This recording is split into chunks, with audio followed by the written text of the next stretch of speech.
I'm glad to have you here. Follow my story until the end and comment the city you're watching from. It's been said that family is the greatest blessing in life, but sometimes it can also be the source of our deepest wounds. My name is Karen Mitchell, and for 34 years I believed that the sacrifices I made for my family would someday be returned with gratitude and love. I was wrong. The moment I realized the true nature of my relationship with my son and daughter-in-law wasn't when they forgot my birthday, or when they asked me to babysit for the 5th weekend in a row. It was when my daughter-in-law Hannah looked me straight in the eye and said, "We think it would be best if you skipped Christmas with us this year. Walter and Diane are hosting. And honestly, Karen, you just don't fit in." Those words shattered something inside me. After everything I had done, after the countless nights I'd spent awake with a sick child, after draining my retirement savings to help them buy their dream home, after silently paying their mortgage for 3 years, I was being told I didn't belong in my own son's life during the holidays. That was the moment I decided enough was enough. If I wasn't family enough to sit at their Christmas table, then perhaps I wasn't family enough to continue paying for the roof over their heads. What happened next changed everything for them, and especially for me. I never expected my life to turn out this way. At 62, I thought I'd be surrounded by family, perhaps spending my retirement years gardening and spoiling grandchildren. Instead, I found myself alone in a house that felt too big, too empty, holding decades of memories that suddenly seemed to mock me. My journey began in Oak Ridge, Pennsylvania, a town just large enough to have its own hospital, but small enough that everyone still knew each other's business. I started working as a nurse at St. Mary's Medical Center right after nursing school, and that's where I met James, my late husband. He was a hospital administrator with the kindest eyes I'd ever seen. We married young, bought a modest house on Maple Street, and planned for a big family. Life, however, had other plans. After years of trying, we were blessed with only one child, Daniel. From the moment he was placed in my arms, I knew I would do anything for him. When he was diagnosed with severe asthma at age 3, I reduced my hours at the hospital to care for him. Those nights spent monitoring his breathing, rushing to the emergency room at the first sign of an attack, they bonded us in a way I thought was unbreakable. James and I poured everything into giving Daniel the best life possible. We saved for his college education, driving older cars and cutting corners where we could. When he showed interest in computers, we scrimped and saved to buy him his first desktop. When he wanted to attend summer coding camps, I picked up extra shifts to make it happen. James never got to see Daniel graduate from college. A sudden heart attack took him when Daniel was just 20, leaving me a widow at 44. The life insurance barely covered the funeral expenses and remaining mortgage payments. I was devastated, but I had Daniel to think about. I couldn't fall apart. "Mom, maybe you should sell the house," Daniel suggested one evening about a month after we lost James. "It's too big for just you, and the money could help with my tuition." I remember feeling a twinge of hurt at his words. This was our family home filled with memories of James, but I brushed it aside. Of course, Daniel was thinking practically. He was grieving, too, in his own way. "This is our home," I told him gently. "Your father and I worked hard for it. Besides, where would you stay during breaks, no? I'll pick up extra shifts instead." And that's exactly what I did. For the next 3 years, I worked 60-hour weeks, often taking the overnight shifts no one wanted. By the time Daniel graduated with his computer science degree, I was exhausted, but proud. He was the first in our family to receive a college education. "I did it, Mom," he said, hugging me after the ceremony. "I couldn't have done it without you." Those words meant everything to me at the time. Daniel landed a job at a tech company in Oak Ridge, which meant he wouldn't have to move away. I was overjoyed. As he settled into his career, I continued working at the hospital where Dr. Nathan Reed had become the chief of medicine. Dr. E. Reed was a widower who had lost his wife to cancer years earlier. He had no children of his own, and over time we developed a close professional relationship. He often told me I was the best nurse on staff, someone he could always count on. "Karen, you're working too many hours," he'd say with concern in his eyes. "You need to take care of yourself, too." But I'd just smile and tell him I was fine. After all, I had my son to think about. Then, during Daniel's second year at the company, he met Hannah Jackson. She was beautiful, ambitious, and came from one of the wealthiest families in the neighboring town of Westfield. Her father, Walter, owned a successful chain of car dealerships, and her mother, Diane, was known for her elaborate charity galas. From the start, I could tell they operated in different circles than we did. "Mom, I want you to meet Hannah," Daniel said when he brought her home for dinner the first time. "She's in marketing at work, and she's amazing." Hannah was polite but distant that evening. She glanced around our modest living room with barely concealed judgment, her eyes lingering on the outdated furniture and the family photos on the wall. "Your home is quaint," she said in a tone that made it clear she meant otherwise. "Daniel tells me you've lived here your whole married life." "Yes," I replied warmly, trying to bridge the gap I already felt forming. "James and I bought it when we were just starting out. It's nothing fancy, but it's filled with love." Hannah smiled tightly. "Well, that's what matters, isn't it?" Though Daniel and I have been looking at some properties in Lakeview Estates, have you seen those new developments? They're absolutely gorgeous. Lakeview Estates was the most expensive neighborhood in Oak Ridge. The houses there started at prices I couldn't even fathom. "That sounds lovely," I managed, catching Daniel's eyes. He looked away quickly. When they announced their engagement 6 months later, I was happy for Daniel, but concerned about the differences in backgrounds and expectations. Still, I embraced Hannah and tried my best to be involved in the wedding planning. "Karen," Diane Jackson said during our first meeting to discuss the wedding, "we've already reserved the Westfield Country Club and hired the top wedding planner in the state. We'll handle all the arrangements. You don't need to worry about a thing." I felt sidelined, but reminded myself that this was about Daniel and Hannah, not me. I offered to help with the rehearsal dinner. "Oh," Diane exchanged glances with Hannah. "We've actually already booked the rehearsal dinner at Le Chateau. Walter has connections with the owner." "I see," I said quietly. "Well, is there anything I can help with?" Hannah patted my hand as if I were a child. "We know you want to contribute. Karen, maybe you could help with assembling the wedding favors." I swallowed my pride and nodded. After all, wasn't it a mother's job to support her child's happiness? Even when it stung, the wedding was extravagant. 7 bridesmaids in designer gowns, ice sculptures at every table, and a band that had apparently once played for a minor celebrity. I felt out of place in my best dress, which suddenly seemed woefully inadequate among the Jacksons' social circle. Daniel spent most of the reception with Hannah's family, stopping by my table only briefly.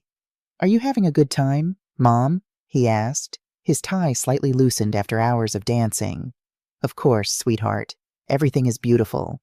I'm so happy for you." He smiled, relieved. "Hannah's dad is talking about bringing me into the business side of things at the company. Says I have potential beyond just programming." "That's wonderful," I said, meaning it despite the nagging feeling that Daniel was being pulled further into the Jacksons' orbit and further from me. After the honeymoon, Daniel and Hannah started house hunting in earnest. They invited me along one weekend to see a house in Lakeview Estates, a sprawling colonial with 4 bedrooms, a gourmet kitchen, and a backyard that overlooked the lake. "Isn't it perfect, Mom?" Daniel asked, his eyes bright with excitement. It was beautiful, but I couldn't help wondering how they could afford it. Daniel had a good job, but he'd only been working for a few years, and I knew he still had student loans. "It's lovely," I said. "But sweetheart, are you sure it's within your budget?" Hannah's smile tightened. "My parents are helping with the down payment as a wedding gift. We've run the numbers and we can make it work." What I didn't know then was that making it work would soon involve me. About a month after they moved in, Daniel called me, his voice strained. "Mom, I hate to ask, but we're in a bit of a bind. The property taxes here are higher than we expected, and with the new furniture and Hannah's car payment—" "How much do you need?" I asked without hesitation. "5,000 would help us get caught up," he said, sounding relieved that I hadn't questioned him further. I withdrew the money from my savings the next day. It wasn't easy. I had been putting away a little each month for a small condo I hoped to buy eventually, something easier to maintain as I got older. But Daniel needed me, and that's what mattered. This became a pattern over the next year. Every few months, Daniel would call with another temporary financial emergency. The air conditioning system needed replacing. Hannah's company was downsizing and she needed to invest in additional certifications. They had to replace the hardwood floors because Hannah didn't like the color. Each time I dipped further into my savings. Each time Daniel promised it was just until they got back on their feet. Each time the thank you notes and calls became shorter and less frequent. Preparing and narrating this story took us a lot of time. So if you are enjoying it, subscribe to our channel. It means a lot to us. Now back to the story. Then came the biggest request of all. Daniel showed up at my house one evening alone. He sat at my kitchen table, the same table where I'd helped him with his homework, where we'd shared meals after James died, where we'd planned his future. "Mom, I need to talk to you about something serious." He began fidgeting with his wedding ring. "Hannah and I, we're struggling with the mortgage. The interest rate adjusted up, and with everything else." My heart sank. I already knew what was coming. "How much are you behind?" I asked.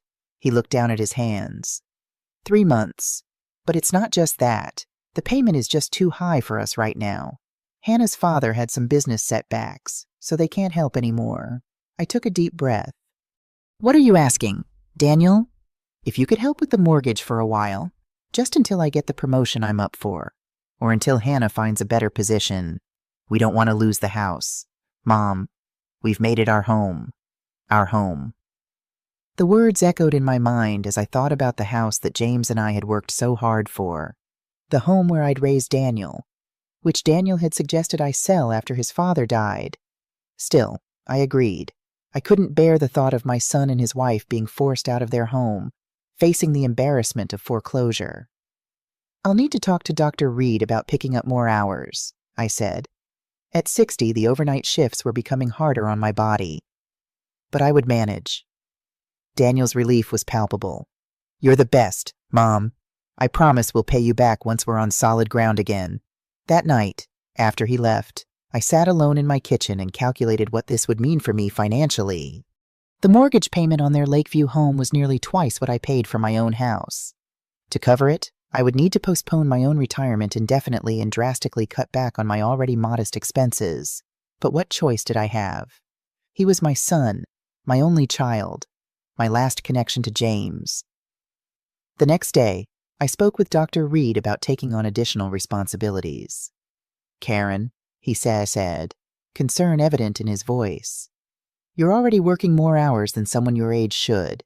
Is everything all right?" "Everything's fine," I assured him. "I'm just trying to build up my retirement fund." He didn't look convinced, but he respected me too much to pry. "I can assign you to the cardiac care unit for some extra shifts. They're always short-staffed, but promise me you'll take care of yourself." I promised, though I knew it would be a promise hard to keep. For the next 3 years, I paid Daniel and Hannah's mortgage without complaint. Each month, I transferred the money directly to their account, often skipping lunch in the hospital cafeteria to save a few dollars. I postponed needed repairs on my own home, let my car go without routine maintenance longer than I should have, and declined invitations from friends if they involved spending money. During this time, my relationship with Daniel and Hannah gradually shifted. The weekly Sunday dinners became monthly, then occasional. The phone calls grew shorter, the excuses more frequent. Hannah rarely asked about my life anymore, and when I visited their home, I couldn't help but notice how they'd redecorated lavishly while I was pinching pennies to keep them afloat. "The new sectional is gorgeous," I commented during one visit, eyeing what must have been a very expensive piece of furniture. "It's from that designer showroom in the city," Hannah said casually. "We decided we deserved to splurge a little. Mental health is important, you know." I bit my tongue, thinking of the leaky faucet in my bathroom I couldn't afford to fix. That same evening, I overheard Hannah on the phone with her mother. "I know, Mom, it's exhausting having to include her in everything, but Daniel feels obligated. You know, at least she helps out financially." My cheeks burned with humiliation. "Helps out financially." I was paying their entire mortgage, sacrificing my own well-being to maintain their lifestyle. And this was how she characterized my contribution. But the real turning point came the week before Thanksgiving of last year. I had been battling a persistent cough for weeks, pushing through my shifts despite feeling increasingly fatigued.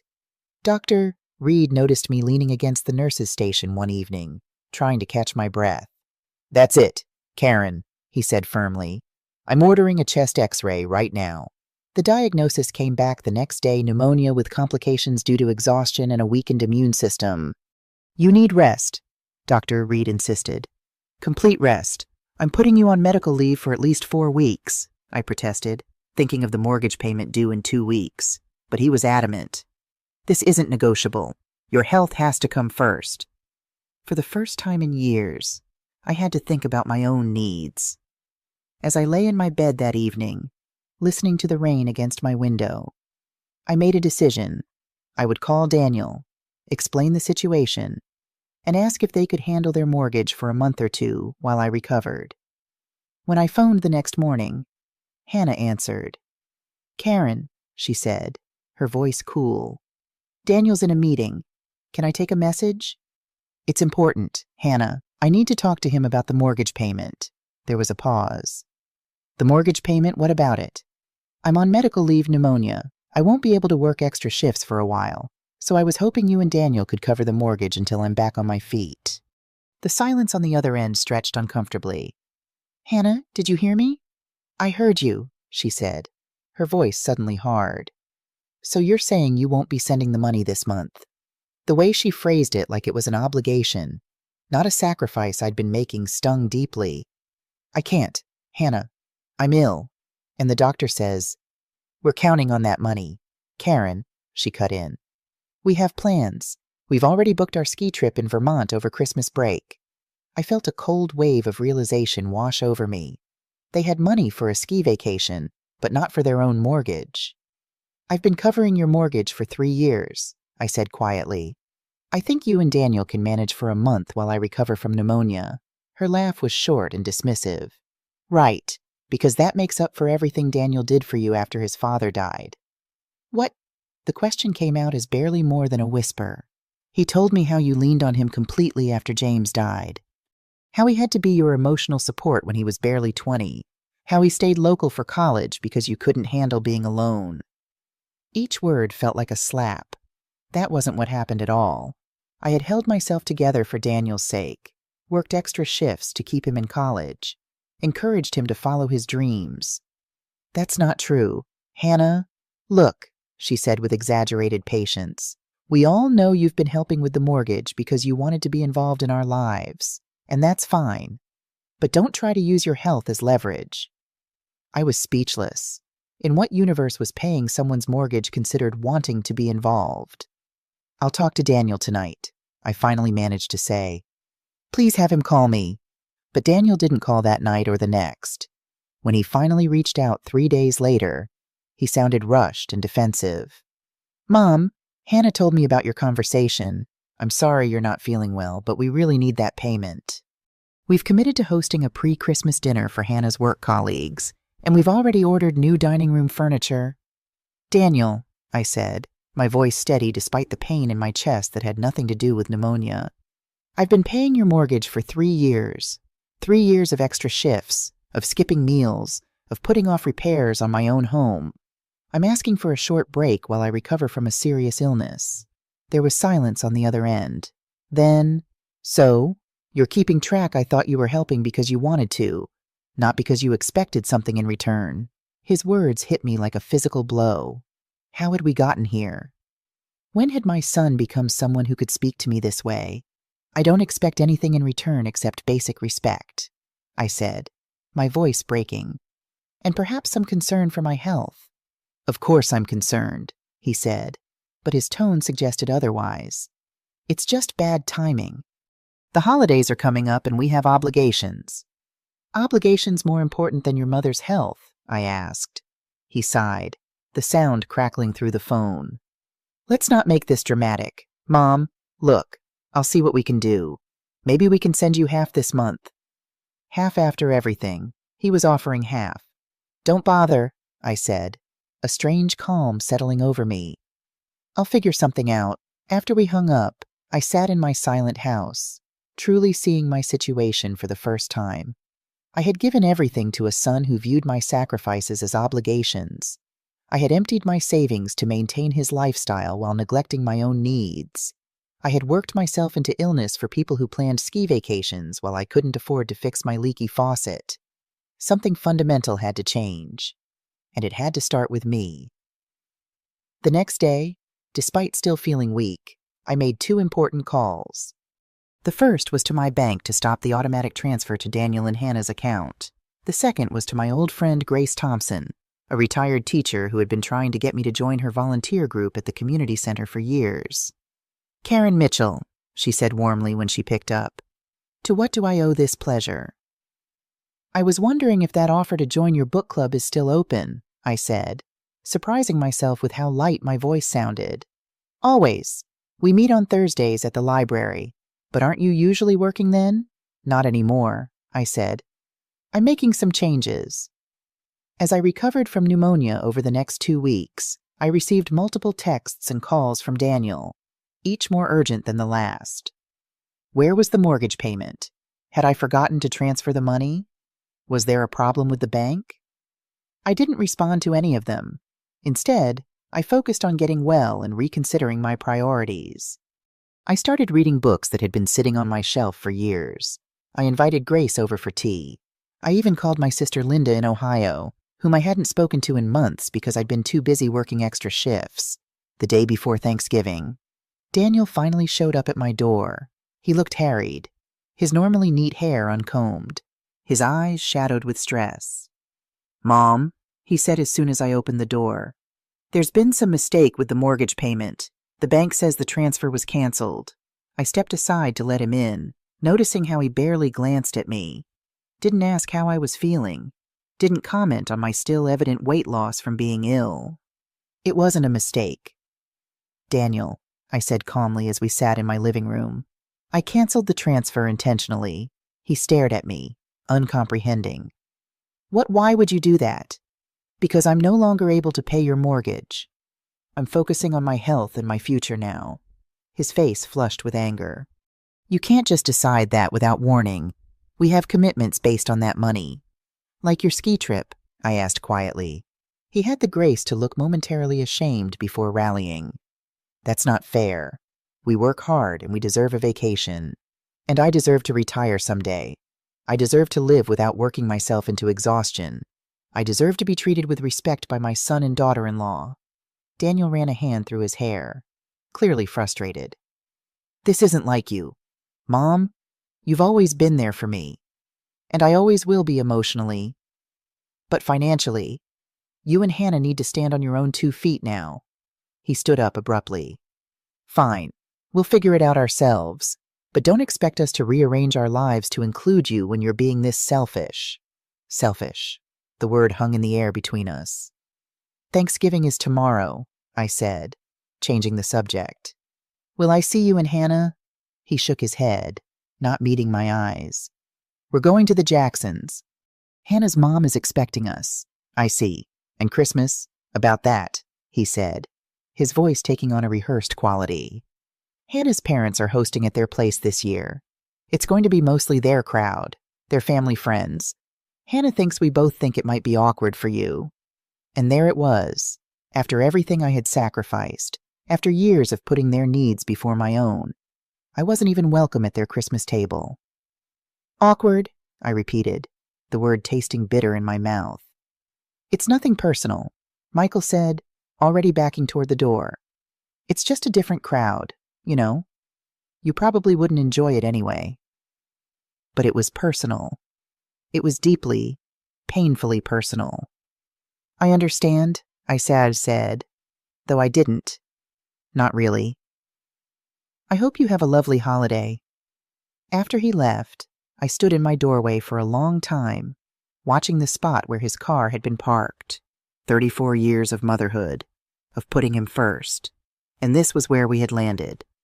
A place where I was considered selfish for not working myself to death to pay for his lifestyle. Where I wasn't welcome at Christmas dinner because I didn't fit in with my own son's new life. That evening, I received a text from Hannah. "Daniel told me about your decision. Very disappointed. Thought you cared about our family. Guess we know where we stand now." I didn't respond. Instead, I made another decision. one that would change everything. The next morning, rather than spending Thanksgiving alone, feeling sorry for myself, I drove to the community center where Grace had organized a holiday meal for seniors who had nowhere else to go. I hadn't told her I was coming, and her face lit up when she saw me walk in. "Karen, I didn't expect to see you today."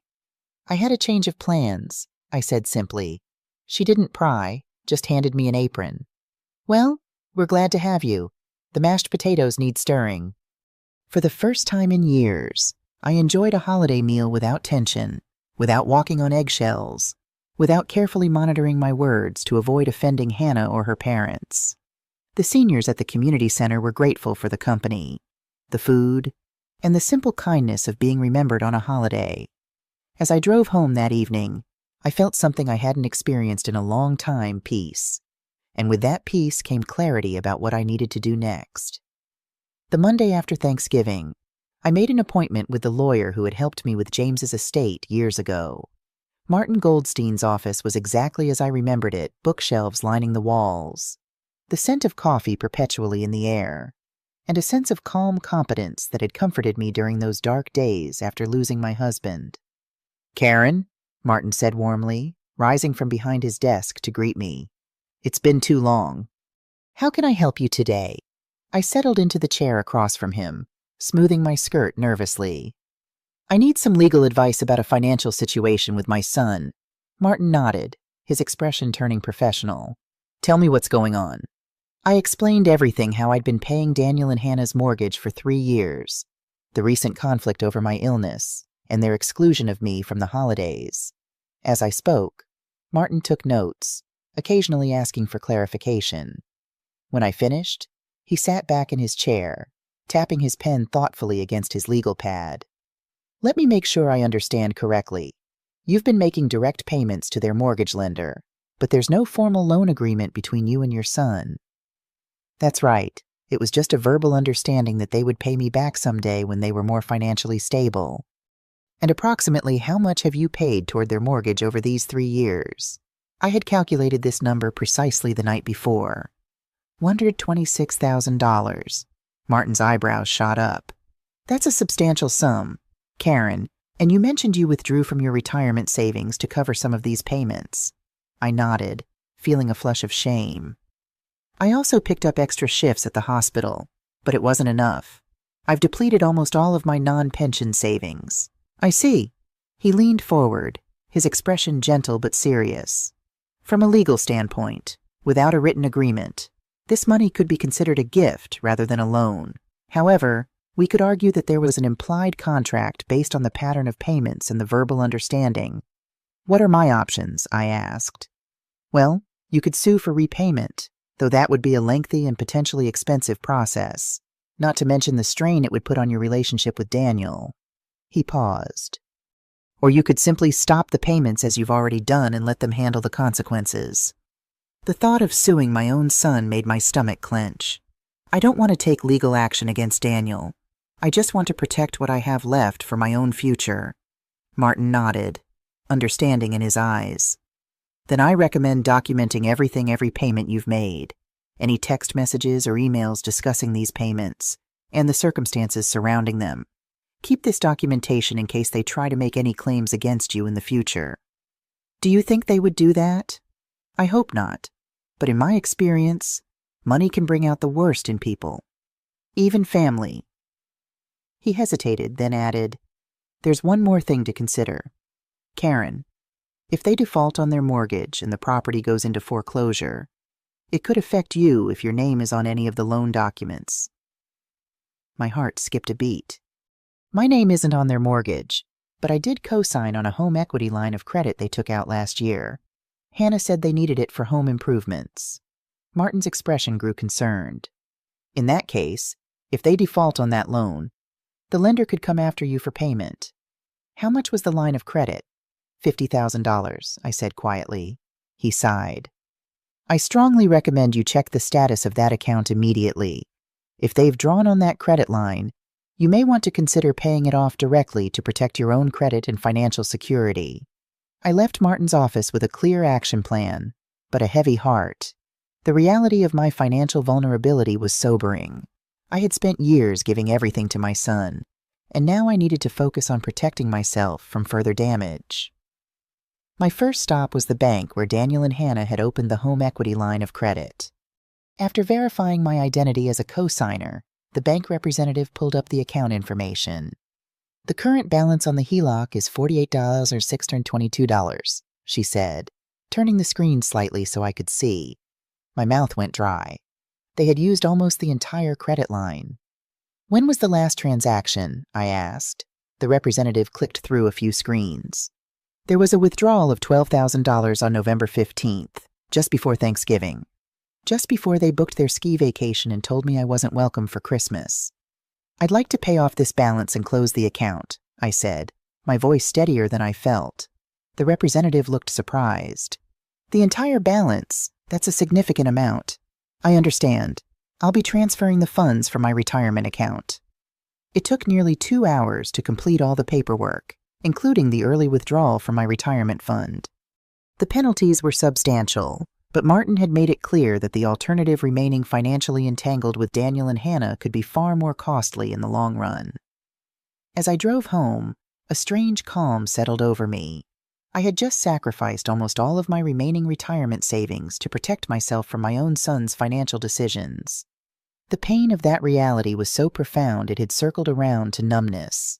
At home, I found 3 missed calls from Daniel and a text message that read, "Need to discuss mortgage situation ASAP. Call me." I set my phone aside without responding. I needed time to process everything before engaging with him again. That evening, I sat at my kitchen table with a cup of tea and a notepad, taking stock of my financial situation.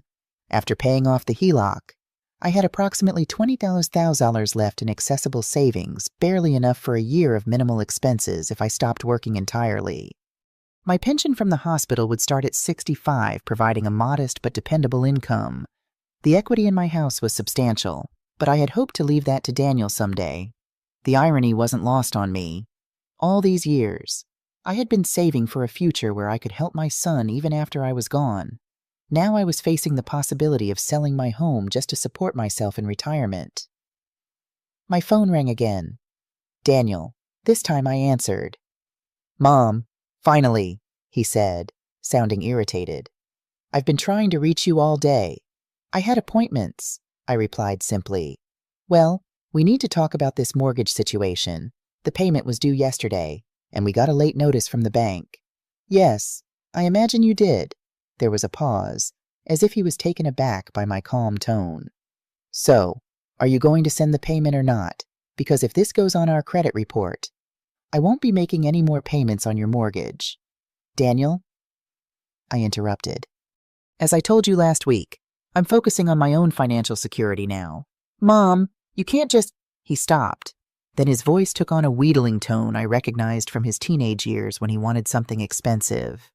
"Look, I know you're upset about Christmas, but that's Hannah's family's tradition. It's not like we're excluding you deliberately." "Except that is exactly what you're doing," I said quietly. "Hannah specifically told me I wouldn't fit in with the crowd at her parents' house." "She didn't mean it like that," he protested. "It's just that her family does things differently. They're more formal. More formal than the woman who raised you, who worked 60-hour weeks to put you through college, who has been paying your mortgage for 3 years. That woman isn't formal enough to sit at a Christmas table with your wife's family." The silence on the other end told me he had no good answer. "Daniel," I continued, my voice softening, "I love you. You're my son, and nothing will ever change that. But this relationship has become unhealthy. You and Hannah need to take responsibility for your own finances, and I need to prepare for my retirement. But the mortgage is your responsibility, not mine. I've already made sacrifices you don't even know about to protect myself financially. I paid off the home equity line of credit today." "You what?" His voice rose in pitch. "Why would you do that?" "Because I was a co-signer, and I couldn't risk my credit being damaged if you and Hannah defaulted." "We weren't going to default. We just needed some flexibility until after the holidays." I closed my eyes, suddenly exhausted. "Daniel, you withdrew $12,000 from that credit line 2 weeks ago. Was that for your ski vacation or the new dining room furniture?" He didn't respond immediately. And when he did, his voice was defensive. We needed that furniture for entertaining. Hannah's boss is coming for dinner next month. It's important for her career. More important than your mother's financial security. More important than treating me with basic respect. That's not fair, he snapped. You're twisting everything. We appreciate what you've done, but you can't hold it over our heads forever. The phrase, what you've done, struck me as so inadequate to describe the years of sacrifice, the depletion of my savings, the toll on my health. It wasn't what I'd done. It was what I'd given, at great personal cost. I'm not holding anything over your head, I said. I'm simply stating facts. I've supported you financially well into your adulthood, and now I'm stepping back. How you handle your finances going forward is up to you. So that's it. You're just cutting us off. I'm prioritizing my own needs after decades of prioritizing yours. It's called setting boundaries. Daniel, the conversation ended shortly after, with Daniel still upset but seemingly beginning to realize I wouldn't be swayed. I sat in my kitchen for a long time afterward, staring at the wall calendar where I'd circled Christmas Day with a red marker months ago, anticipating spending it with my son and his wife. The next morning, I received a text from Hannah. Daniel told me what you did. Paying off the HELOC without discussing it with us first was manipulative and controlling. We had plans for that money. This is exactly why we need space from you right now. I read the message twice, marveling at the mental gymnastics required to frame my paying off a debt I was legally responsible for as manipulative. I didn't respond. Instead, I drove to the hospital to speak with Dr. Reed about my return to work. The pneumonia had improved significantly, but I still tired easily and knew I couldn't handle the overnight shifts I'd been working to cover Daniel's mortgage. Dr. Reed welcomed me into his office, concern evident in his eyes. Karen, you're looking better, but not fully recovered. Are you sure you're ready to come back? Not to my previous schedule, I admitted. I was hoping we could discuss options for reduced hours. He nodded thoughtfully. We could move you to administrative work for a while. 3 days a week, regular daytime hours. The pay would be less, but that sounds perfect, I interrupted. I've been reassessing my finances, and I've decided it's time to start my transition toward retirement. May I speak frankly, he asked, leaning forward in his chair. Of course. I've been concerned about you for some time. Karen, the hours you've been working aren't sustainable for someone your age, regardless of how dedicated you are. And he hesitated. I've observed that your son rarely visits you here, even when you've worked holidays or overnight shifts. I felt a flush of embarrassment. Was my situation so obvious to others? Daniel has his own life, I said, the words sounding hollow even to my own ears. Dr. Reed's gaze was gentle but penetrating. We've worked together for 15 years now, and all that time, I've never seen someone give so much and ask for so little in return. I didn't know how to respond, uncomfortable with both the praise and the implicit criticism of my son. The administrative position starts next week if you're interested, he continued, changing the subject. Take the rest of this week to rest and recover fully. I thanked him and was about to leave when he added, Oh, and Karen, the hospital's annual Christmas party is on the 23rd. I hope you'll join us this year, since I recall you usually work that evening. The kindness in his invitation brought unexpected tears to my eyes. I'd like that, I managed to say before leaving his office. The next 2 weeks passed in relative calm. I adjusted to my new schedule at the hospital, finding the administrative work less physically taxing but intellectually engaging. I started attending Grace's book club at the library and even volunteered at the community center one weekend, helping to organize a clothing drive.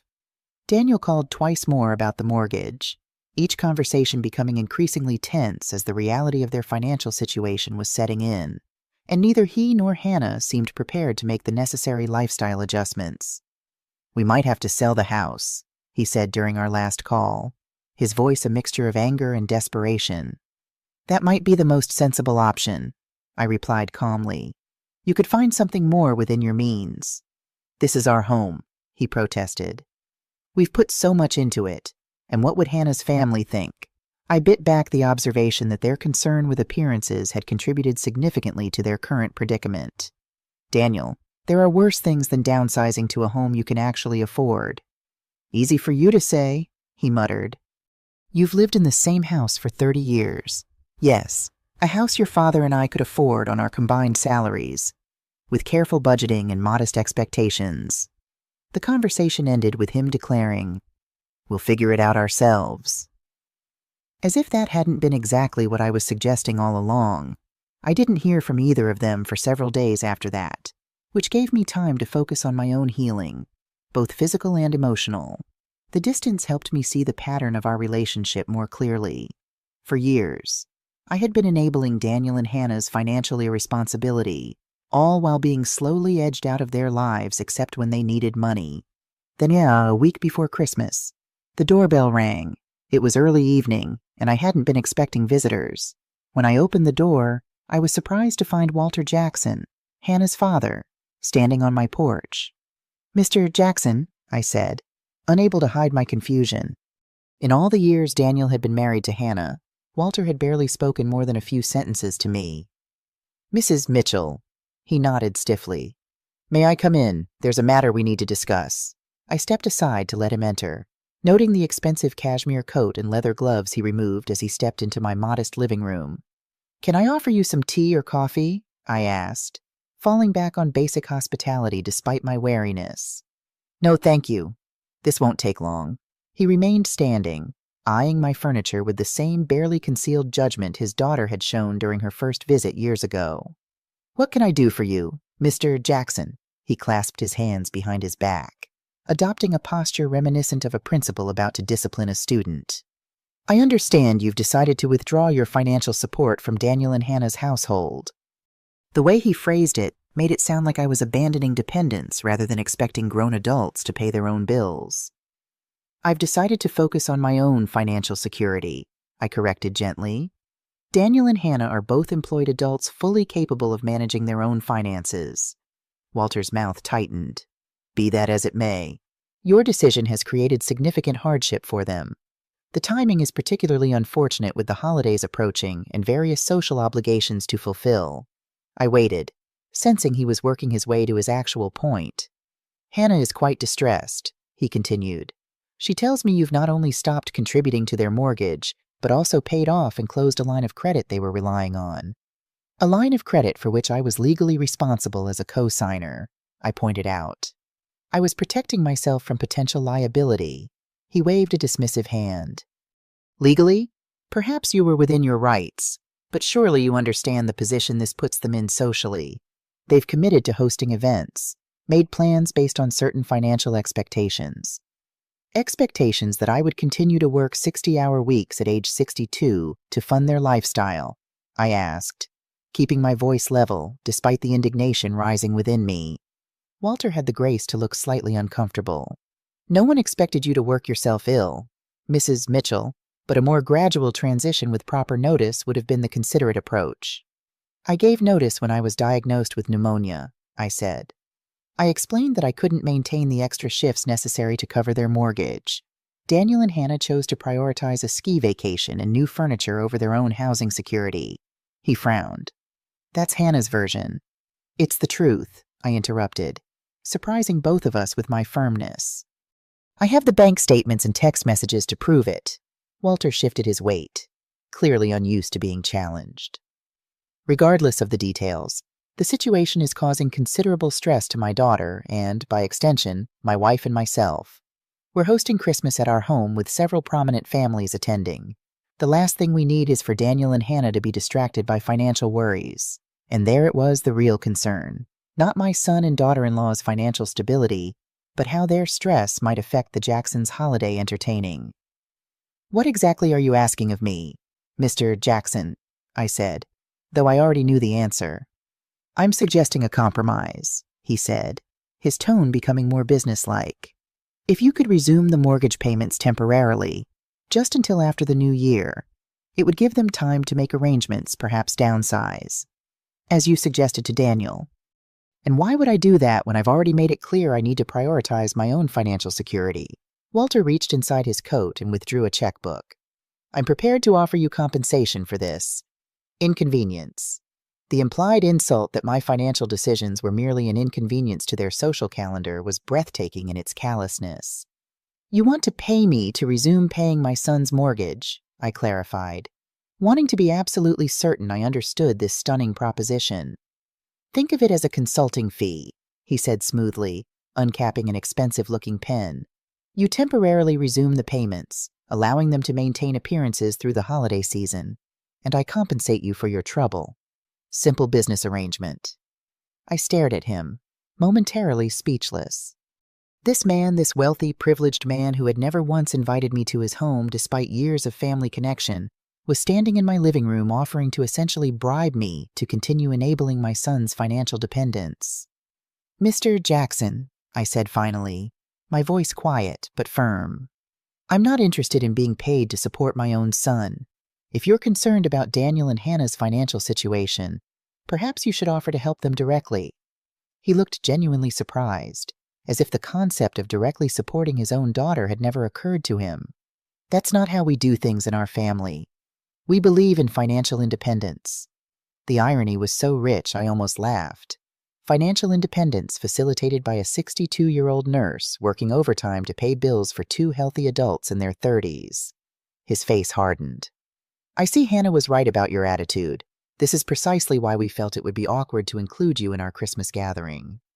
Because I expect adults to pay their own bills. Because you clearly harbor resentment toward my daughter and her lifestyle choices." I took a deep breath, reminding myself that losing my temper would accomplish nothing. "Mr. Jackson, I don't resent Hannah or her choices. I simply can no longer subsidize them at the expense of my own health and financial security." He replaced his checkbook in his pocket with a sharp motion. "Very well. I can see this conversation isn't going to be productive. I'll tell Daniel and Hannah they'll need to make other arrangements." "That would be best," I agreed. As he moved toward the door, he paused, turning back with a calculating expression. "You know, Karen, may I call you Karen? Many parents would be grateful that their child had married into a family of our standing. The connections alone are invaluable." I met his gaze steadily. Many parents would expect their daughter-in-law's family to treat them with basic courtesy and respect, regardless of standing. His lips thinned, but he offered no response as he donned his coat and gloves. "Merry Christmas, Mr. Jackson," I said as I opened the door for him. He nodded stiffly and left without returning the sentiment. After closing the door, I leaned against it, my heart racing as if I'd run a marathon. The entire interaction had been surreal. From Walter Jackson's unexpected appearance on my doorstep to his brazen attempt to buy my continued financial support of Daniel and Hannah, more disturbing was the realization that this was how they all viewed me as a resource to be utilized. An inconvenience when I failed to fulfill my designated role, a social embarrassment to be managed and excluded, not as a person with my own needs, feelings, and dignity. I moved to my kitchen and put the kettle on, needing the comfort of a hot cup of tea. As I waited for the water to boil, I glanced at the calendar again, at that circled Christmas day that now loomed as a day of solitude rather than family connection. For a moment, I felt a wave of doubt. Had I done the right thing? Should I have found a way to compromise, to ease Daniel and Hannah into financial independence more gradually? Was I punishing them for excluding me from Christmas by withdrawing financial support? The kettle whistled, interrupting my spiral of self-doubt.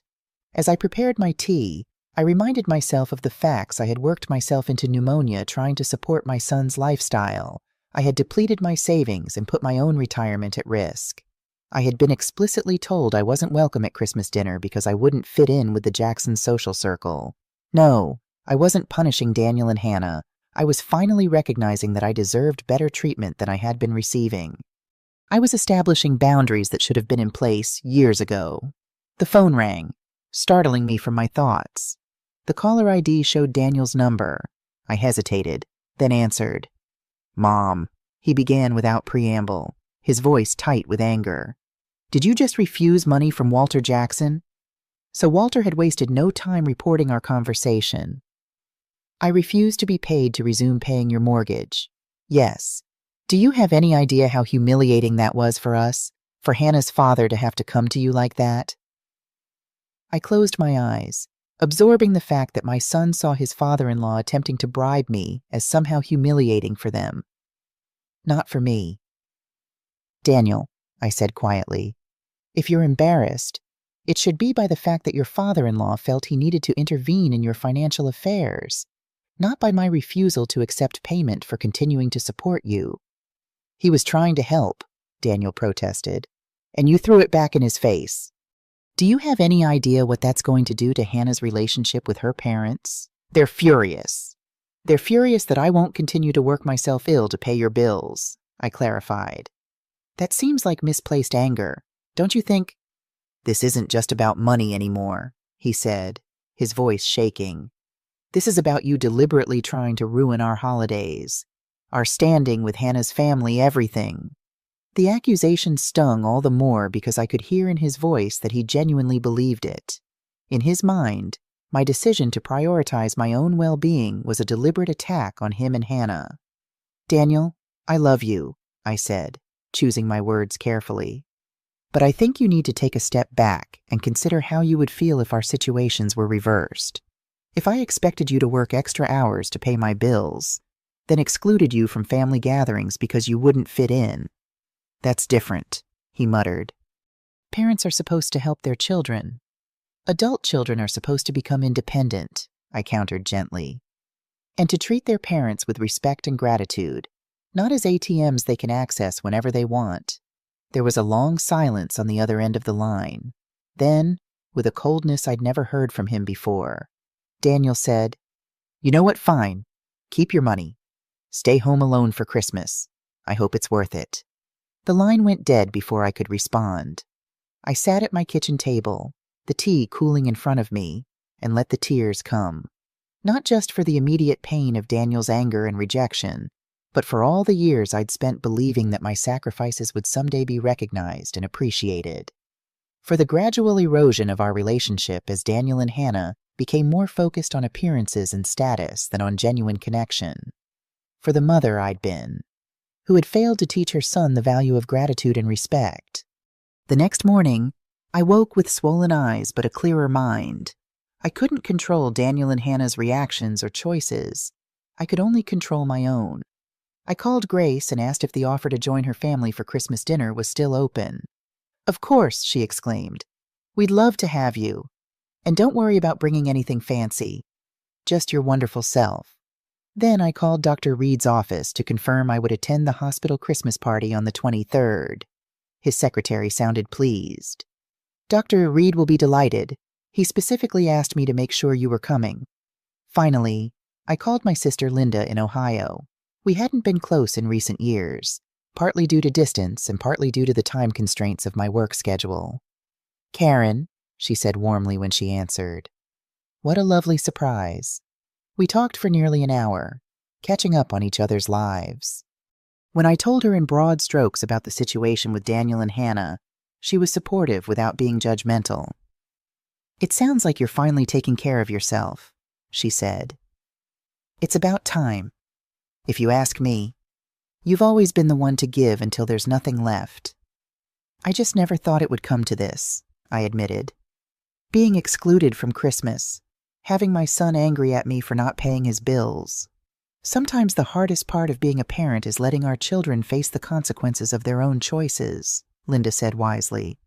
You taught Daniel how to walk by, eventually letting go of his hands, right? This is just the adult version of that. Her perspective was comforting, a reminder that stepping back wasn't abandonment, but rather a necessary part of parenting an adult child. You know, Linda added before we hung up, I was planning to visit Aunt Martha in Pittsburgh after New Year's. That's not too far from you. Maybe I could extend my trip and spend a few days with you. The prospect of seeing my sister, of reconnecting with family who valued my company, lifted my spirits considerably. I'd love that, I said sincerely. After hanging up, I sat quietly in my living room, thinking about the changes I'd made and those still to come. For the first time in years, I wasn't arranging my life around Daniel's needs and preferences. I was making plans based on my own wishes, connecting with people who reciprocated my affection, setting boundaries that protected my well-being. It wasn't the life I had envisioned when Daniel was growing up, when I imagined us always being close, always being central to each other's lives. But it was a life I could embrace with dignity and self-respect. That afternoon, I noticed lights on in my neighbor's house across the street. Olivia Walsh had lived there for as long as I had been in my home, but our interactions had been limited to waves and occasional brief chats about the weather or neighborhood happenings. Like so many of my potential friendships, I had never cultivated a deeper connection, always rushing back to my responsibilities, on impulse. I crossed the street and knocked on her door. Olivia answered, surprise evident on her face. "Karen, is everything all right?" "Everything's fine," I assured her. "I was just wondering, the Christmas lights on your house look so beautiful every year. I've always meant to ask if you'd help me put some up on mine. If you have time." "Of course." Olivia's face lit up. "I'd love to. Frank always handled our exterior decorations, but after he passed, I taught myself. It's become a bit of a passion now." She glanced at her watch. "It's not too late if you want to at least make a plan tonight. I have hot chocolate." An hour later, Olivia and I sat at her kitchen table with empty mugs and a sketch of how we would decorate my house the following weekend. What had started as a conversation about Christmas lights had evolved into shared stories about our late husbands, our experiences in the neighborhood, and our common interest in gardening. "We should start a small garden club when spring comes," Olivia suggested enthusiastically. "There are at least 4 other neighbors I know who would join." "I'd like that," I said, realizing I meant it. "I've been thinking about redoing my backyard for years, but never seemed to find the time." Olivia nodded understandingly. Life has a way of slipping past while we're busy with other things. After Frank died, I spent 2 years just going through the motions. Then one day, I looked around and thought, this isn't living, this is just existing. That's when I started saying yes to things the community choir, the library volunteer program, even online dating, though that was a disaster. She laughed, shaking her head at the memory. Online dating? I couldn't hide my surprise. Oh, yes. Terrible experiences mostly, but a few nice dinners with interesting men. No real connections. But it got me out of the house. She studied me curiously. "You've never thought about dating again?" I shook my head. Between work and family obligations, it never seemed like an option. I hesitated, then added, "But actually, I just agreed to go to a concert next weekend with a colleague, a male colleague." Olivia clapped her hands delightedly. "Karen Mitchell, is this a date?" "I think it might be," I admitted, feeling myself blush. "Well, you must tell me all about it afterward, and if you need to borrow any accessories or want a second opinion on your outfit, I'm right across the street." As I walked back to my house later, I was struck by how easily a simple neighborly interaction had blossomed into what felt like the beginning of a genuine friendship, all because I had made the effort to reach out, to say yes instead of hurrying back to an empty house to worry about Daniel's problems. In part 3, I'll share what happened next, including a surprising revelation that changed everything. Don't forget to comment with your own experiences and where you're watching from the next morning. I woke feeling lighter than I had in months, perhaps years. I made coffee and took it to my back porch, despite the December chill, watching the winter birds at the feeder I maintained. The simple pleasure of the moment, the warm mug in my hands, the flitting chickadees, the pale winter sunshine filled me with a contentment that had nothing to do with anyone else's approval or happiness. My phone chimed with a text message from Grace, confirming details for Christmas dinner at her home. I responded gratefully, then set the phone aside, determined not to let potential messages from Daniel or Hannah intrude on my peaceful morning. Later that day, I visited a local nursery to purchase a small living Christmas tree for my front window. In past years, I had either gone to Daniel and Hannah's for the holiday or not bothered with decorations at all if I was working. This year would be different, as I was paying for the tree. A familiar voice called my name. I turned to find Jason Chen, Daniel's childhood friend, approaching with a warm smile. "Mrs. Mitchell, it's been ages." He enveloped me in a friendly hug. "How are you, Jason? What a lovely surprise." "I'm well, thank you. And you, Daniel, mentioned you're working for a software company now." "That's right. I'm back visiting my parents for the holidays." He glanced at my purchase. Getting into the Christmas spirit. Trying to, I said with a smile. Are you still in touch with Daniel? A slight shadow crossed Jason's open, friendly face. Not as much as I'd like. We grab lunch occasionally when I'm in town, but... He hesitated. But I prompted gently. Jason shifted uncomfortably. To be honest, Mrs. Mitchell, things changed after he married Hannah. Our friendship just isn't the same. I've tried to maintain the connection, but it's difficult when... When what? Jason, I asked when he trailed off again. He sighed. When it feels like your value is measured by what you can do for them socially or professionally. I'm not in the same social circles as Hannah's friends, and I work for a smaller company that can't offer Daniel the networking opportunities he seems focused on these days. I nodded, a familiar ache in my chest. I understand that feeling all too well. Jason's expression was sympathetic. I heard you won't be joining them for Christmas this year. News travels fast, I observed, wondering what version of the story Daniel had shared. Daniel mentioned it when I texted about getting together while I'm home. He said something about you having other plans this year. Jason paused, then added quietly. He also mentioned you've stopped helping them financially. I felt a flicker of anger that Daniel was discussing our private financial matters with friends, but I kept my response neutral. Yes, I've needed to refocus on my own financial security. Good for you, Jason said with unexpected conviction. Daniel was my best friend growing up, and I'll always care about him. But, he took a deep breath. But the way he and Hannah live, always stretching beyond their means, always chasing the next status symbol, it's not sustainable. And it's changed him. The validation from someone who had known Daniel since childhood was both comforting and painful. I keep hoping he'll realize that before it's too late, I said softly. Me too. Jason helped me carry the tree to my car. If you need any help setting this up, I'd be happy to stop by. My mom has your address. That's very kind of you, I said, touched by the offer. I should be able to manage, but I appreciate the thought. As we said goodbye, Jason surprised me with another hug. You know, Mrs. Mitchell, Daniel was always lucky to have you as his mom. Some of us could see that, even if he's forgotten it, temporarily. I drove home with the tree, Jason's words echoing in my mind. It was a powerful reminder that not everyone in Daniel's life viewed me through the same lens that he and Hannah currently did, as an ATM, an obligation, an embarrassment. There were still people who recognized the value of the love and support I had provided all those years. With Olivia's help the following day, I decorated my house for the first time in years. Nothing extravagant, white lights outlining the roof and windows, a wreath on the door, the small living tree visible through the front window. But it transformed the place, making it feel festive and welcoming. We should have cocoa to celebrate, Olivia declared when we finished. And you must tell me more about this doctor who's taking you to the concert, I laughed, feeling a girlish excitement that seemed decades younger than my actual age. There's not much to tell yet. Nathan is the chief of medicine at St. Mary's. We've worked together for years.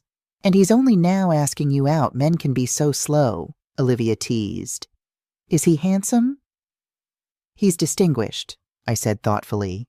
He has kind eyes and a good smile. He's widowed. No children. A doctor with no children and kind eyes sounds promising. Olivia wiggled her eyebrows suggestively, making me laugh again. I haven't been on a date since before I met James, I confessed. I'm not even sure I remember how to behave. Just be yourself, Olivia advised, patting my hand. That's always the best approach, and remember, he's probably just as nervous as you are. The day of the concert arrived, and I found myself spending an unusual amount of time on my appearance. I tried on 3 different outfits before settling on a deep burgundy dress I had purchased years ago but never worn, tucked away for a special occasion that never seemed to materialize. I styled my hair more carefully than usual and even applied makeup, a practice I had largely abandoned except for the most formal occasions. When Nathan arrived precisely at 7, his appreciative gaze told me the effort had been worthwhile. You look beautiful, Karen, he said warmly. Thank you. You're quite handsome yourself. He was wearing a charcoal gray suit that fit him perfectly, with a tie that complemented my dress so well it might have been coordinated. The concert was held in the university's small recital hall, an intimate venue with excellent acoustics. The program featured a string quartet performing Schubert and Dvorak, music that filled the space with emotional richness. As the musicians played, I found myself fully immersed in the experience, not thinking about Daniel or Hannah or financial concerns, just present in the beauty of the moment. During intermission, Nathan and I strolled in the university's art gallery adjacent to the recital hall. "Are you enjoying the performance?" he asked. "Very much," I replied sincerely. "It's been too long since I attended a live concert. I confess I had ulterior motives in inviting you," Nathan said with a smile. "This quartet is performing a series of chamber music concerts throughout the year, and I was hoping to find someone who might want to attend them all with me." The implication that he was interested in more than just this evening, that he saw potential for an ongoing connection, sent a pleasant warmth through me. "I might be persuaded," I said, returning his smile. After the concert concluded, Nathan suggested dinner at a small Italian restaurant nearby, over pasta and wine. Our conversation flowed easily, moving from music to books, from hospital politics to travel dreams. "I've always wanted to see the Greek islands," I admitted when he asked about places I hoped to visit. "James and I planned to go for our 30th anniversary, but then he got sick." Nathan nodded understandingly. "Emily and I had similar plans for Ireland. After she passed, I couldn't bring myself to go alone. But lately, I've been thinking perhaps it's time."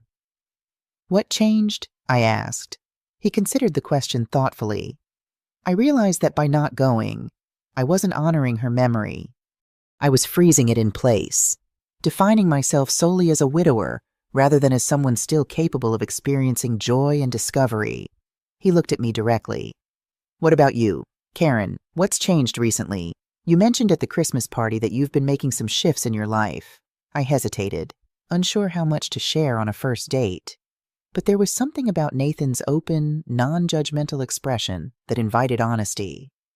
"I've been reassessing my priorities," I said carefully. "For many years, I centered my life around my son's needs and wants, often at the expense of my own well-being.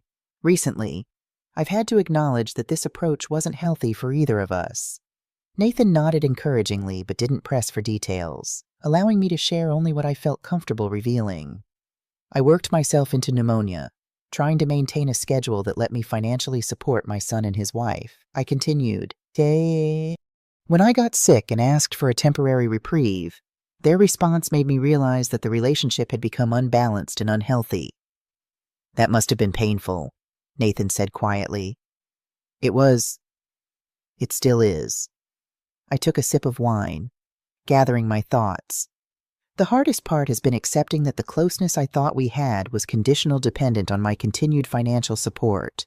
When I set boundaries, when I prioritized my own needs, everything changed.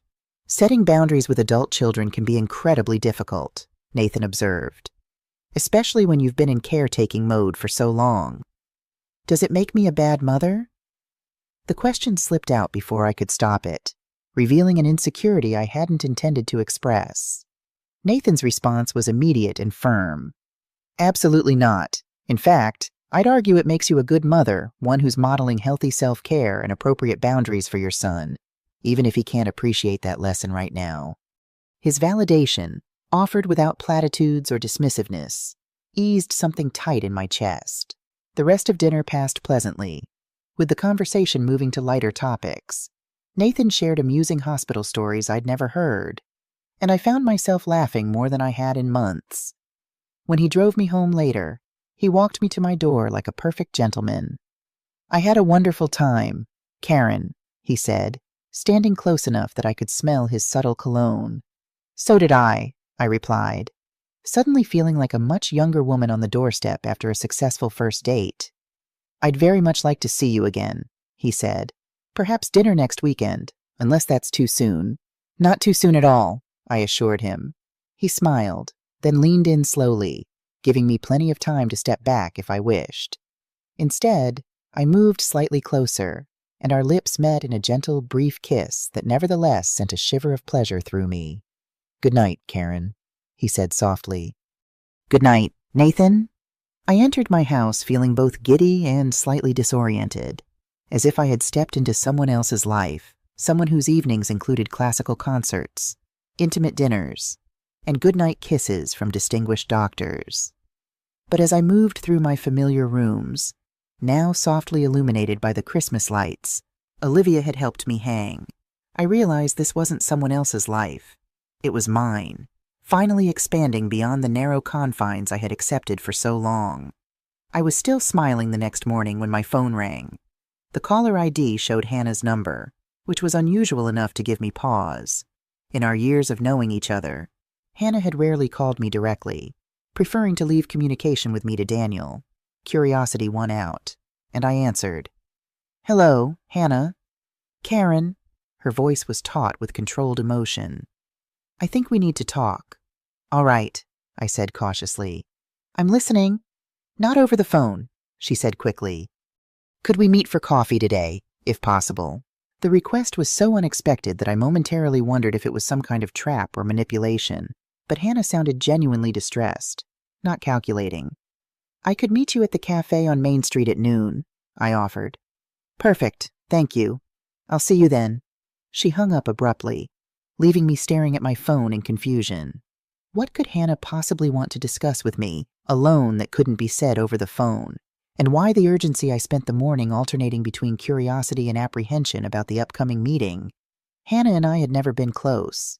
Even in the early days of her relationship with Daniel, she had always maintained a polite but distinct distance, treating me with the kind of careful courtesy one might show a helpful but slightly embarrassing relative. The cafe was busy when I arrived, holiday shoppers seeking respite from the cold. Hannah was already seated at a corner table, a cup of something untouched in front of her. She looked up as I approached, and I was struck by how tired she appeared, with shadows under her eyes and a tightness around her mouth I hadn't seen before. "Thank you for coming," she said as I took the seat across from her. "Can I get you something to drink?" I replied, setting my purse down. "I'll get it myself in a moment," I replied, setting my purse down. "Hannah, what's going on? You seemed upset on the phone." She glanced around the cafe as if checking for familiar faces, then leaned forward slightly. "Daniel doesn't know I'm meeting you," she said in a low voice, "and I'd prefer he didn't find out." My concern deepened. "Is everything all right between you two?" "No," she said bluntly. "Nothing is all right. That's why I'm here." She took a deep breath, then continued. "Karen, I need to ask you something important, and I need you to be completely honest with me, even if the truth is difficult to hear." I nodded cautiously. "I'll try." "Did you know about the gambling?" The question caught me completely off guard. "Gambling? What gambling?" Hannah studied my face intently, then seemed to deflate slightly. "You really didn't know. I was afraid maybe you'd been covering for him all these years." "Hannah, I have no idea what you're talking about," I said firmly. "What gambling are you saying Daniel has a gambling problem?" She closed her eyes briefly, then opened them with a determined expression. "Yes, I discovered it about 2 years ago when our credit card was declined at a restaurant. When I checked our account, there were dozens of transactions at online betting sites, poker rooms, sports books. My mind reeled, trying to process this revelation. "Did you confront him?" "Of course." "He swore it was just a hobby that had gotten out of hand, that he was going to stop immediately." He seemed so genuinely remorseful that I believed him. She gave a bitter laugh. I was an idiot. "So he didn't stop," I said, beginning to see the picture more clearly. "He might have for a while, but then about 8 months ago, I noticed the same pattern starting again. When I confronted him this time, he got angry, defensive, said I was overreacting, that he had it under control, that his investments would cover any temporary shortfalls." "Investments," I echoed, remembering the vague references Daniel had made to financial strategies and opportunities he was pursuing. Hannah nodded grimly. "Non-existent investments. Just another lie to cover his tracks." She paused, taking a sip of her cooling drink. "After that second confrontation, he got more careful, started using accounts I didn't have access to, took out cash advances. Who knows what else." And the mortgage payments I was making, I asked, a sick feeling growing in my stomach. The money for the home equity line of credit. Some of it went to our actual expenses, Hannah acknowledged. But a lot of it, especially the larger sums. She trailed off, unable to meet my eyes. He was gambling with money I was working extra shifts to provide. I finished for her, the realization hitting me like a physical blow. Yes, Hannah's voice was barely above a whisper. I'm so sorry. Karen, I should have told you sooner. I was too embarrassed, too proud, and honestly, too scared of what would happen to our life, our status. If the truth came out, I sat back in my chair, trying to absorb the magnitude of this deception the late nights Daniel had claimed were work-related. The urgent requests for money that couldn't wait. The vague explanations about where previous funds had gone.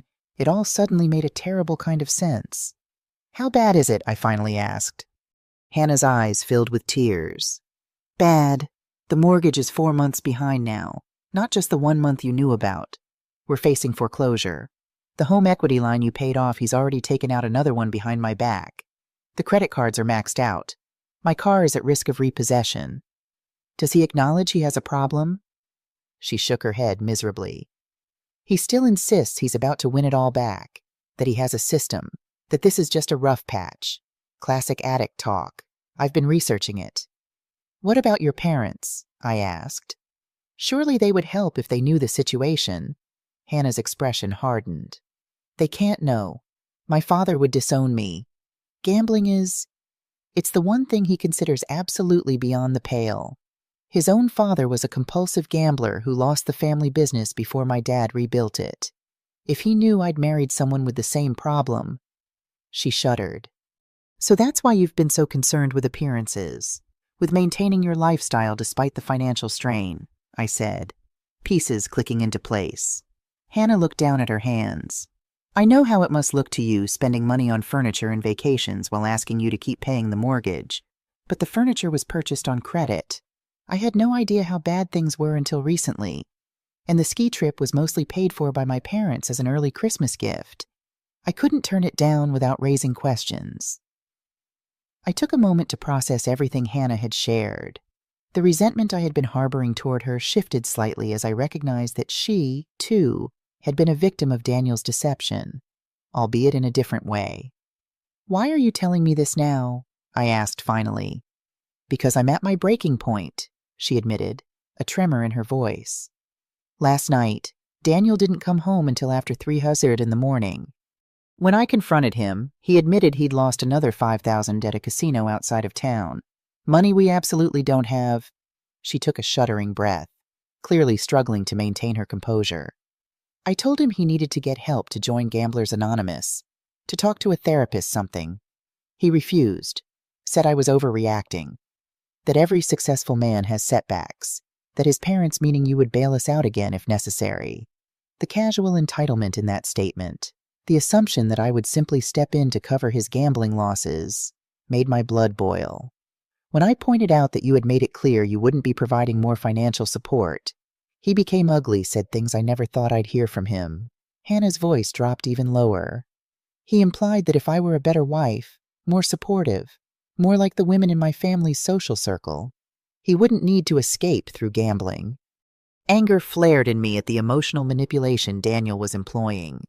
That's textbook addict behavior, Hannah blaming others for their own choices. She nodded. I know that now, but that doesn't make it hurt any less. She looked up at me, her expression more open and vulnerable than I had ever seen it. Karen, I don't know what to do. I'm scared not just of the financial ruin, but of who Daniel is becoming. The lying, the manipulation, the anger when confronted. It's like living with a stranger wearing my husband's face. In that moment, I saw beyond the polished exterior Hannah had always presented, beyond the social climbing and status consciousness, to the frightened woman underneath someone facing the collapse of her marriage, her financial security, and the future she had envisioned for herself. Have you considered separation? I asked gently. Every day for the past week, she admitted. But I'm terrified of what comes next, of telling my parents, of the social fallout, of starting over at 32 with a mountain of debt that isn't even mine. I reached across the table and took her hand, surprising both of us.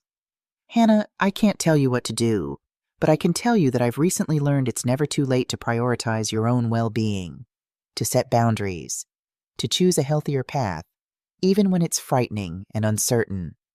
She squeezed my hand gratefully. That's actually why I wanted to talk to you. You've seemed different lately, stronger, more decisive. I admire how you've stood your ground despite the pressure Daniel and I and my parents have put on you. It hasn't been easy, I acknowledged, but it's been necessary. I think I need to find that same courage, Hannah said quietly. I can't continue like this, the constant anxiety, the lies, the walking on eggshells. She looked at me directly. Karen, I'm sorry for how I've treated you, for the dismissiveness, the exclusion, for not recognizing the sacrifices you were making. I was so focused on impressing my parents, on maintaining this image of success, that I lost sight of what actually matters. The apology, unexpected and seemingly sincere, eased something within me that had been knotted with hurt and resentment. Thank you for saying that, I said. It means a lot. We sat in silence for a moment, the busy cafe continuing its holiday bustle around us. What will you do now? I finally asked. Hannah straightened her shoulders, a new resolve visible in her expression. I've made an appointment with a therapist who specializes in addiction issues for myself, not Daniel. I need to understand why I've enabled this behavior, why I've prioritized appearances over reality for so long. I nodded encouragingly. That sounds like a positive step. And I'm meeting with a financial advisor next week to understand exactly what we're facing and what options might be available. She hesitated, then added, I've also started looking at apartments, small ones, in areas my parents would never visit just in case I need an exit strategy. If you need help with any of that, I'm here. I found myself offering, surprising myself with the sincerity of the sentiment. Despite everything, Hannah was still family, still connected to me through Daniel, and she was showing a courage and self-awareness I hadn't expected. Thank you, she said, her eyes glistening. That means more than you know. She glanced at her watch. I should go. Daniel will be wondering where I am. As we stood to leave, Hannah hesitated, then impulsively hugged me. I really am sorry, Karen, for everything. I know, I said, returning the embrace. And Hannah, whatever you decide to do, make sure it's what's right for you, not what will please your parents or maintain appearances or even save your marriage. You deserve a life free from fear and deception. She nodded, blinking back tears. I'm starting to believe that. After Hannah left, I remained at the cafe, ordering a coffee I didn't really want, needing time to process everything I had learned. Daniel's gambling addiction cast our entire history in a new and disturbing light. How long had it been going on? How much of my financial support had fueled his addiction rather than building the stable future I had imagined? And what did this mean for my relationship with my son moving forward? Could I support him emotionally through recovery without being drawn back into financial entanglements?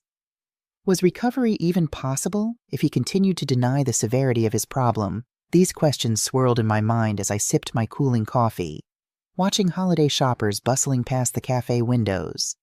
There were no easy answers, no clear path forward that didn't involve more difficult conversations, more painful realizations. But as I gathered my things to leave, I felt a strange sense of clarity amidst the chaos, the boundaries I had established. The decision to prioritize my own well-being had been even more necessary than I had realized. Sometimes what looks like abandonment is actually the healthiest form of love, creating the space for truth to emerge, for reality to be faced, for genuine change to become possible. I stepped out into the cold December air, drew a deep breath, and headed home, ready to face whatever came next, not just as Daniel's mother or Nathan's potential partner or Olivia's new friend, but as Karen Mitchell, a woman finally learning to put herself first. Christmas Eve arrived with a light dusting of snow that transformed Oak Ridge into a scene worthy of a holiday card. I spent the morning baking cookies from my mother's old recipe ginger molasses with a hint of orange to bring to Grace's dinner the following day. The familiar scent filled my kitchen, triggering memories of holidays long past, when Daniel was small and delighted by the simplest traditions. I wondered how he was spending his Christmas Eve. Had Hannah told him about our coffee meeting? Was he preparing for the elaborate celebration at the Jacksons? Or was he somewhere else entirely, feeding the addiction that Hannah had revealed? My phone rang, interrupting these thoughts. It was my sister, Linda. "Merry Christmas Eve, Karen," she exclaimed warmly. "Just checking in to see how you're doing." "I'm actually doing well," I replied, realizing with mild surprise that it was true. Despite the ongoing situation with Daniel and the revelations about his gambling, I felt more at peace than I had in years. "I'm baking Mom's ginger cookies." "Oh, I can almost smell them through the phone." Linda sighed nostalgically. "Remember how she used to let us decorate them with that terrible colored sugar that would get everywhere?" I laughed, the memory vivid and sweet. "And Dad would pretend to be annoyed, but would always eat more than anyone else." "Those were good days," Linda said softly. "Speaking of family, any word from Daniel?" I hesitated, unsure how much to share. Linda and I had grown closer in recent weeks, but I hadn't yet told her about Hannah's visit or Daniel's gambling addiction. "It's complicated," I finally said. "I've learned some things about Daniel's situation that are concerning." "What kind of things?" Linda asked, her tone sharpening with worry.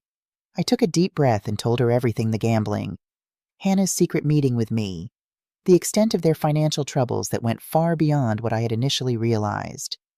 "Oh, Karen," Linda said when I finished. "I'm so sorry. That's devastating." "It is," I acknowledged. "But in a strange way, it's also clarifying. The boundaries I've been setting weren't just necessary for my financial security. They may have been the only thing that could bring this issue to light."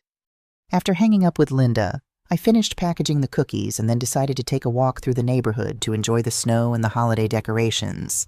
The fresh air would help clear my head before my evening plans. Olivia joined me, bundled in a red coat with a matching scarf.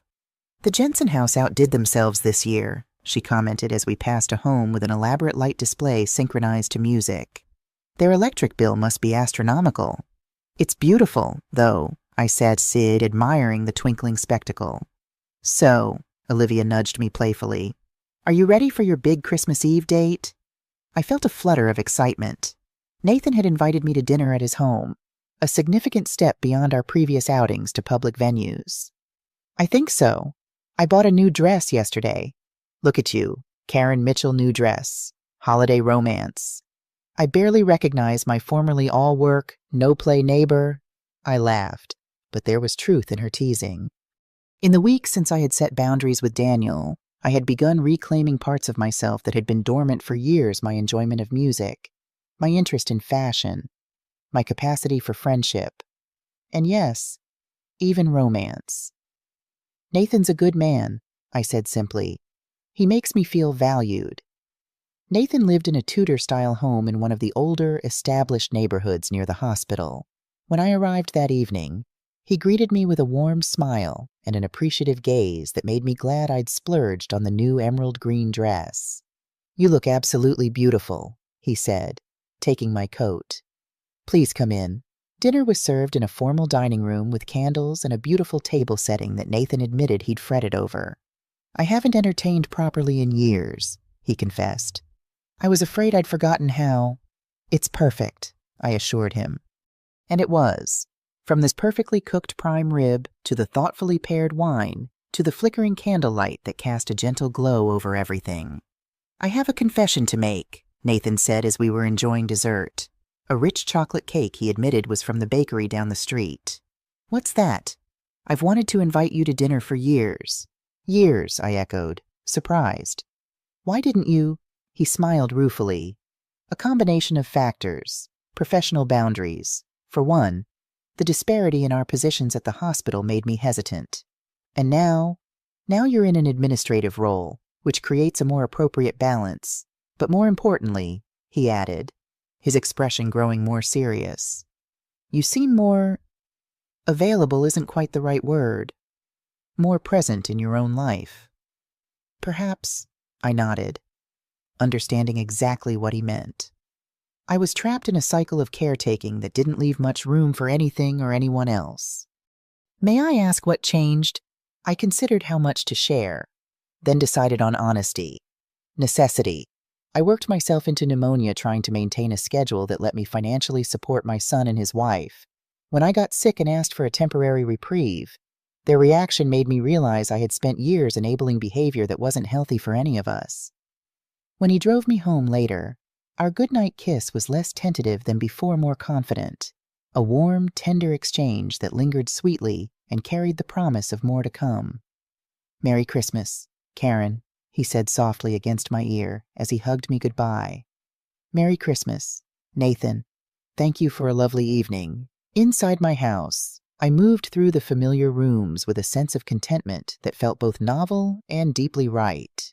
The small living Christmas tree twinkled in my front window. Olivia's expertly hung outdoor lights cast a gentle glow across my porch. And now Nathan's thoughtful gift, a volume of Mary Oliver poetry, waited on my bedside table to be explored more fully. As I prepared for bed, my phone chimed with a text message from Hannah. "Can we talk tomorrow? It's important. Daniel found out about our coffee meeting and things have escalated. I need advice." My heart sank. So much for a peaceful Christmas day. I replied quickly, "Of course. What time works for you?" Her response came immediately, "Early if possible. 8 a.m. I can meet you at your house before Daniel wakes up." In the final chapter of my story, I'll share what happened that Christmas morning and how everything changed in ways I never could have imagined. Thank you for following my journey. If you've faced similar challenges with family boundaries, please share your experiences in the comments.